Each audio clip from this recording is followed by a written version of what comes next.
Reporting from Hawaii and Fort Jackson, South Carolina, this is the Army Hour, with interesting feature stories about the Army's far-flung operations. In Honolulu, we meet the marrying Chaplin. We've got 162 or 3 men waiting on you. They've been sitting out there at the airport trying to get their energy up and everything, because they know they're going to have to fight this afternoon, fight their way through this crowd. At Fort Jackson, Thanksgiving every Thursday. Well, we prepare Thanksgiving dinner every Thursday out here, sir, but to the troops getting out here, I think they like to eat better every day. I think it's about Thanksgiving dinner 4 days a week rather than just on Thursday. And Tom Jones is our attraction on stage.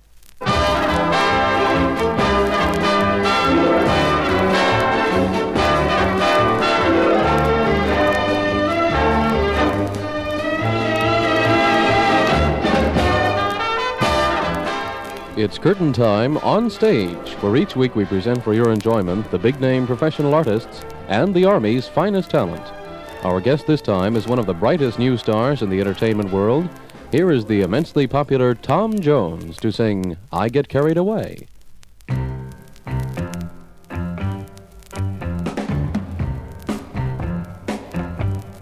I get carried away with your kisses, carried away by your touch.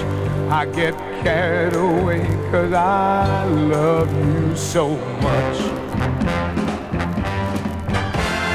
This has never happened before. I get carried away the moment you walk through that door. Baby, what you're doing to me, I get carried away, but keep it up, it's heavenly. 'Cause I get carried away with your kisses, carried away by your touch. I get carried away 'cause I love you so much. Yes, I get carried away with your kisses, carried away by your touch. I get carried away 'cause I love you so much. Oh, I beg you not to lead me on unless your love is true. Don't take advantage of me, it's not the way it should be. I'm hopelessly in love with you. Help me know the way that you feel. I get carried away. I've got to know your love is real.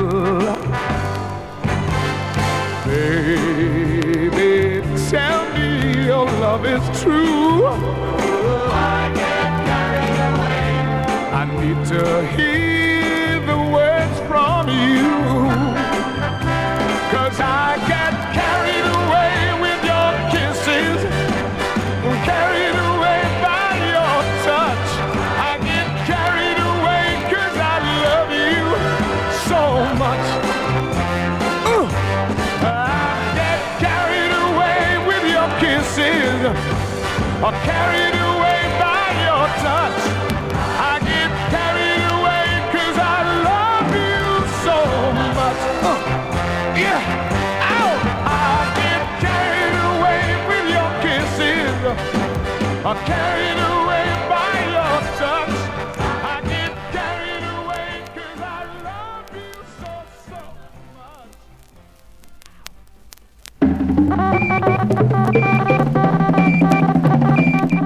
At one end, some 160 soldiers were leaving Vietnam, flying to Honolulu for 5 days of R&R, or rest and recreation. At the other end, some 160 wives were waiting to meet their husbands. As you can imagine, the tension begins to build as the time for the arrival of the men draws near. The host for these occasions is Army Chaplain Wesley V. Geary, who has a method all his own for preventing a case of spontaneous combustion.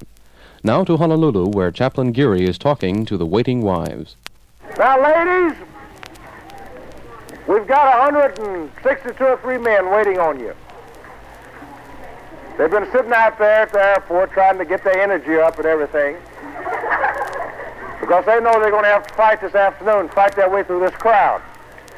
But we don't want them to fight too hard, so what we're going to do is we want you to keep your feet back on the other side, see right there. Swing this line around here. We want enough room at all times to get a fat wife, a big man, 8 kids, and 6 bags through here. Now, it's very simple. All we're going to do is just meet a man. Just meet a man. Now, what we do here is we get this man. Come on over here, honey. See, we see the man right here. See, that's the man. My man, see? Now, I know my man. I want to know my man. I've been married to him. Got 8 kids, and he left me and went over there, put in that 1049 and go to Vietnam and leave me and these 8 babies. And I've been shoveling snow and everything back there, and I just couldn't wait to get my hands on that man. Geary is also known as the marrying chaplain, as he has married about 500 couples, while the men were in Hawaii on R&R. Major Geary talked about some of the more humorous moments. Well, I think one of the most humorous things, it was sort of sad and yet it was humorous.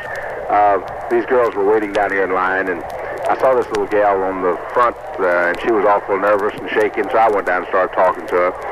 And the first bus came, and she didn't see John. The second bus came, and she didn't see him. The third bus and the fourth bus. And finally, she just didn't see him. She just gave up hope, and she just passed out.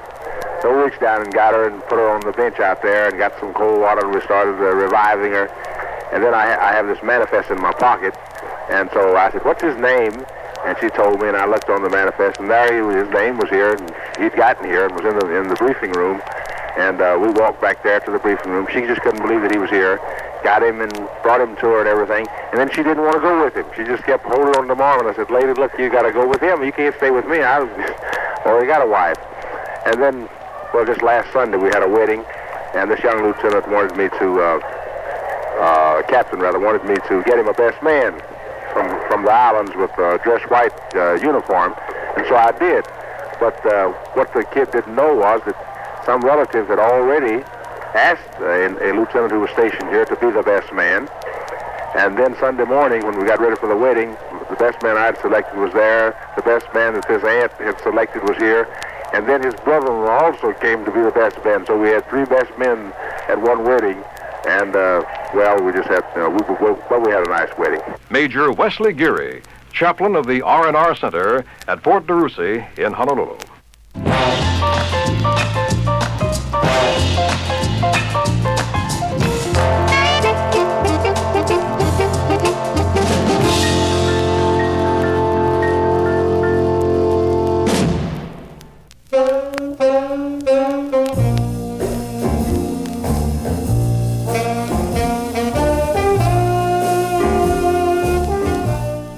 The Army Dance Band combo with some blues stuff, swinging easy on a tune called Tough.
Since soldiers often have to be out in the field, either on training exercises or in actual combat, that's where they have to be fed. For the Army cooks, this requires a specialized kind of training, in which they learn how to set up a complete field kitchen and prepare meals, pull KP, and how to defend their perimeter positions. One of the places where the field mess gets particular emphasis is the food service course at Fort Jackson, South Carolina. And for that story, here is Army Hour reporter Staff Sergeant Dave Moore talking to Sergeant First Class Bobby Whitaker at Fort Jackson. We're at Fort Jackson, South Carolina, talking with Sergeant First Class Bobby Whitaker, who is the non-commissioned officer in charge of the Field Messing Unit. Sergeant Whitaker, what is the Field Messing Unit? It's the 7th week of the food service course here at Fort Jackson. We teach them how to operate field equipment, cook on it, prepare and serve meals in the field, in the forward and rear area mess. Forward area could be from a one meal to a one-day stand normally. They'd move in the evening, feed a supper meal and a breakfast meal, and then move out, maybe pass out C rations to the troops and move back to the rear area. I understand there's an interesting philosophy out here in as much as it's the consensus of opinion that soldiers more or less eat with their eyes. In other words, if something doesn't appear good to them, they'll pass over it. Could you confirm or deny this? Yes, sir, I would say that's true. If a product, regardless of how good it might taste, if it don't look good to the troops, they will pass it by. If it looks good, it's well prepared and well garnished, the troops will eat it better than if it looks bad. Well, I know when people think of soldiers eating in the field, they think of mess kits and things like this. How do you make something look appealing in the field?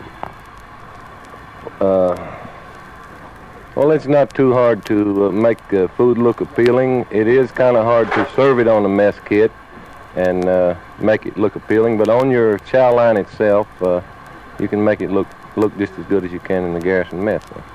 How much more difficulty is there in preparing a meal under field conditions than there is back in, say, garrison? Well, it's quite a bit different.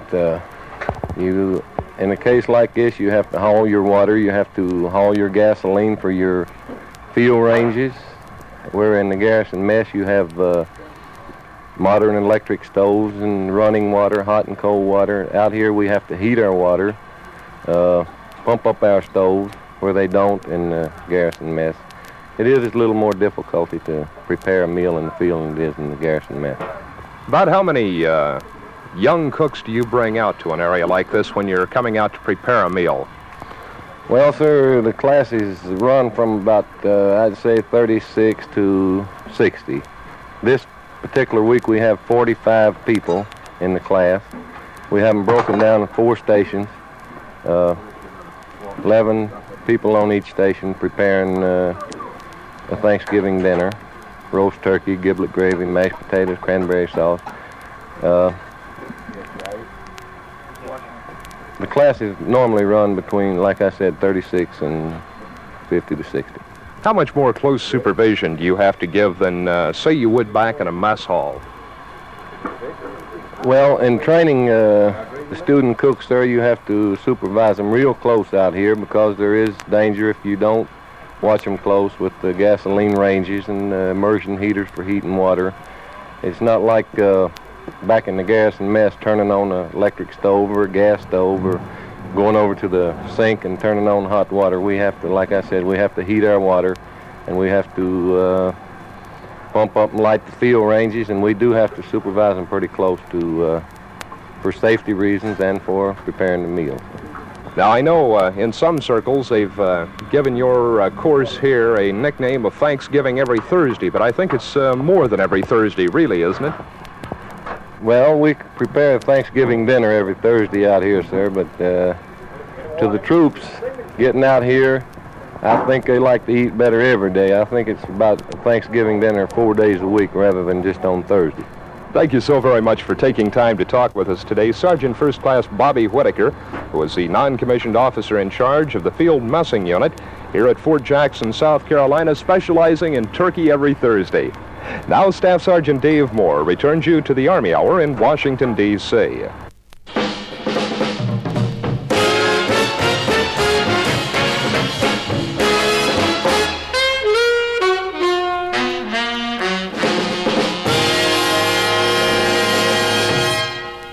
Now, from Heidelberg, Germany, here is the 7th Army Soldiers Chorus with Ghost Riders in the Sky.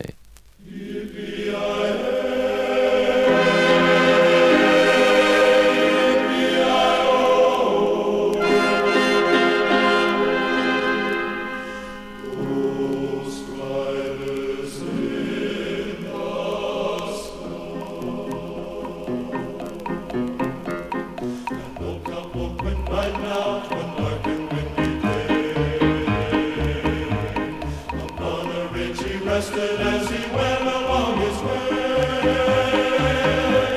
when all at once one night he heard of red-eyed cows he saw, a-plowing through the ragged skies, and up the cloudy draw. Yippee-yi-yi!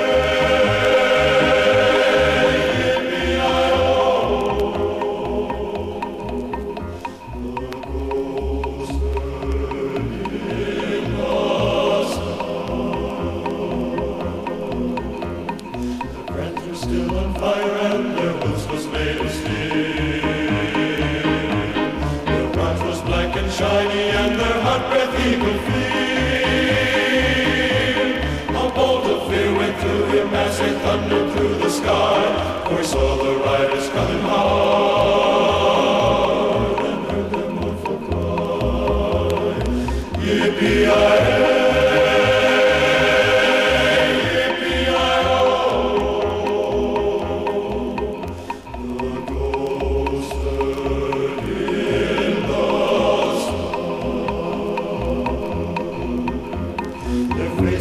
Their eyes were blurred and shirts all soaked with sweat. They're riding hard to catch that herd, but they ain't caught 'em yet. 'Cause they got to ride forever on that range up in the sky, on horses snorting fire as they ride and hear their cry. Yippee-yi-yi!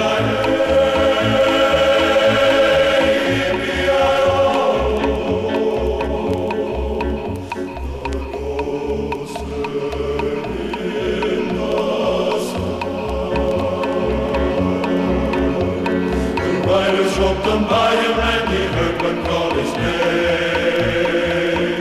If you want to save your soul from hell, I'm riding on a range. The cowboy, change your ways today, or with us you will ride. I'm trying to catch the devil's herd across these endless skies. Yippee-yi-yi!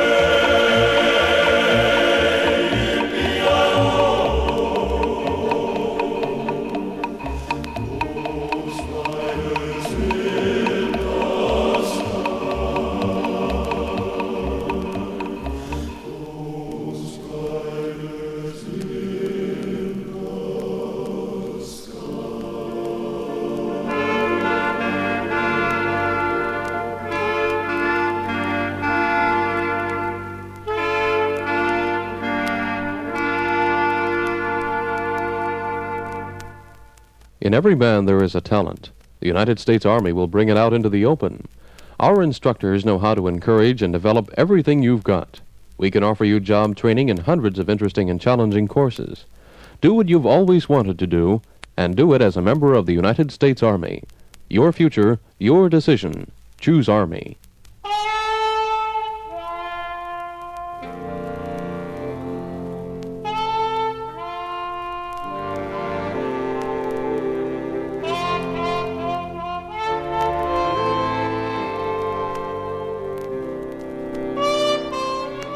The sound is new, but the song goes way back. The Army Dance Band with the well-loved spiritual Swing Low, Sweet Chariot.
The Army Hour, pre-recorded for broadcast at this time, is produced by the Office of the Chief of Information, Department of the Army. Music by the Army Dance Band Combo, directed by Master Sergeant Lonnie Wilfong, and the 7th Army Soldiers Chorus, conducted by Lieutenant John P. Casey. Our guest performer on stage was Tom Jones. Script and production by David B. Eskind. This is Lieutenant Denny Reeder speaking.